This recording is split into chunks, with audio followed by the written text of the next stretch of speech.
வணக்கம். இந்த இதில் என்ன பார்க்குறோம்னா பார்த்தீங்கன்னா, இப்போ நம்ம ஒரு 300 வாழை போட்டிருந்தோம். போட்டு அந்த வாழை வந்து குளத்துலலாம் முங்கி நம்ம 2 லோடு மாட்டுச்சாணிலாம் அடித்து எல்லாம் போயிட்டு அப்படின்னு சொன்னோம். பார்த்தீங்கன்னா அந்த தண்ணியில் வந்து வாழைலாம் எல்லாமே நொந்துட்டுது. சின்ன கண்ணிலே தான் தண்ணியில் முங்கிச்சு. பெரிய வாழைலாம் கூட ஓரளவு காப்பாற்றிடலான்னு பார்த்தோம். அப்புறம் சின்ன வாழையில் தான் முங்கிச்சு. பின்னாடி பார்க்கக்கூடிய வாழை தான். இந்த வாழையில் தான் நமக்கு வந்து தண்ணியில் முங்கிச்சு ஒரு 300 வாழை. இந்த சைடு பூராமே கோழிக்கூடு தொழுவோம் நாடு. அதுக்கப்புறம் பார்த்திங்கன்னா இந்த சைடு பார்த்து என்ன போட்டோம்னா கற்பூரவள்ளி வாழை போட்டிருந்தோம்.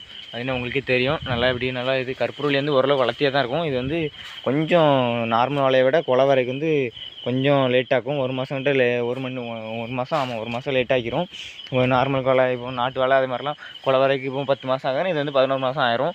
ஏன்னா கற்பூரவள்ளி வந்து கொஞ்சம் காய் வந்து நல்லா பெரிய காயாக வரும். வாழை மூடே பாருங்கள். இப்போ நான் அதில் நிற்கிறேன். காய் எங்கே இருக்குதுன்னு பாருங்கள். மேலே தள்ளி இருக்குது.